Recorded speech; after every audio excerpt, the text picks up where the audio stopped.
coming into the year, Jon, there were obviously and understandably a lot of question marks about this Oilers blue line. The right side looked thin. A lot of people wondered, is it going to be able to keep them afloat until, the eventual help comes closer to the trade deadline? But like, just looking at the numbers, the Oilers are top 10 in 5-on-5 shots against per 60. They're top 10 in expected goals against per 60 at 5-on-5. Like, the numbers tell me they've actually defended pretty well. So I guess I want to ask you, and you broke down some film for us, which we'll get to in a bit, but like, what do the Oilers do well when it comes to defending? I think, well, there's still one area that I don't like, and it has nothing to do with defending. It has to do with line changes. And there'll be a couple where line changes happen so often, right? And they could cost you with a too many men. They could cost you by, if you're not putting the next player on in a good position to succeed or start their shift off in a good spot, that's on you. That's just bad. The details of where do I go? Where do I jump to? You look at the best teams and, the overhang that we get at the Bell Center. I watched Vegas closely when I was calling that game, and you talk about details. It's simple, right? Like, it's not rocket science. It's the puck is past the hash marks or below the bottom of the circle or below the goal line. You go for a wholesale change, but typically a wholesale change is really one guy takes away the stretch pass, then four other guys are coming on. And it's how quickly everybody transitions in and out of spots, but everybody knows where they're going. My issue with Edmonton on their line changes isn't not knowing where to go. It's when they get off some guys. Some guys just throw the stick in the holster here on the side and just walk to the bench, and they set up guys to either have to sprint back into plays and you put them kind of like in a bad spot, or the guys that are on the ice, you leave them in a bad spot.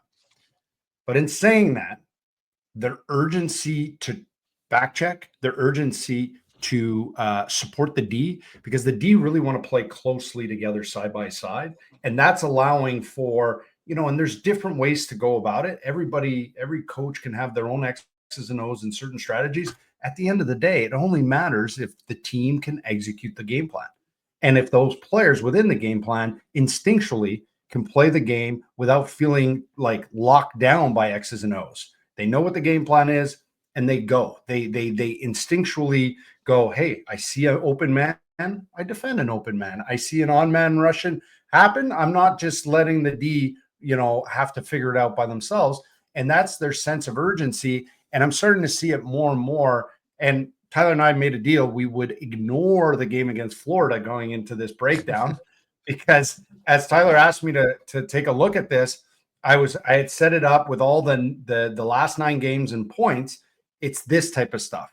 Reload. See right here, there's a bad change. It's a terrible change. But the triangle right here allows the D to be aggressive. Stetcher can take away the offensive player's hands. But look at Derek Ryan sprint on that ice and get back in the zone and force a shot into pads. Watch, Stetcher was leading the rush, kicked it to the inside. This could easily be an on-man rush. Watch Stetcher. One thing he does have is skating, cuts off the path, and quickly they get into that triangle again. If we could pause for 1 second.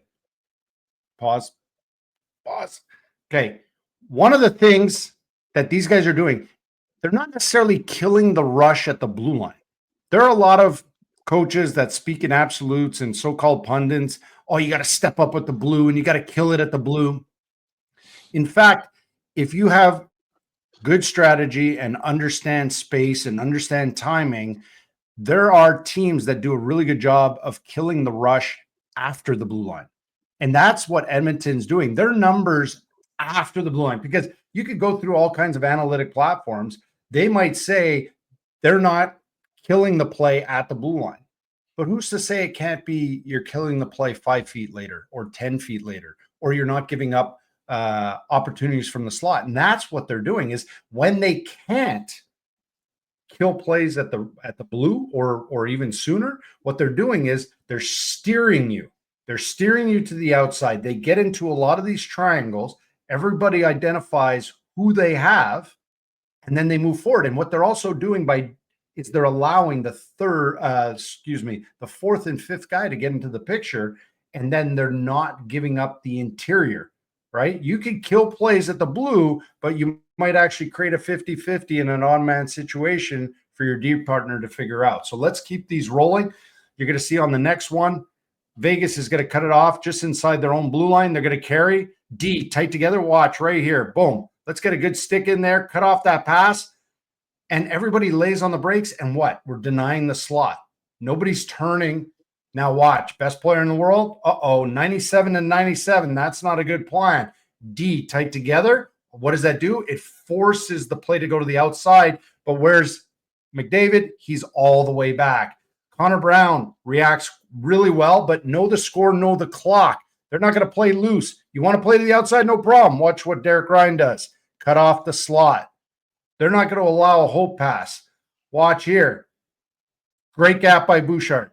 He shifts, and now watch this. Deny and steer. Deny the middle, steer with your sticks. Boom, 5 guys in the pick, and nothing to the slot. Watch again. Now look at the hustle. When you got 29 and 93, back checking like this in a 6-1 game, you know the buy-in is huge in that locker room. You know it because at 6-1, they could dog it. They could cheat it. They could cheat themselves. But that's when bad habits start getting embedded in your game, embedded in your locker room, and then you get what you tolerate.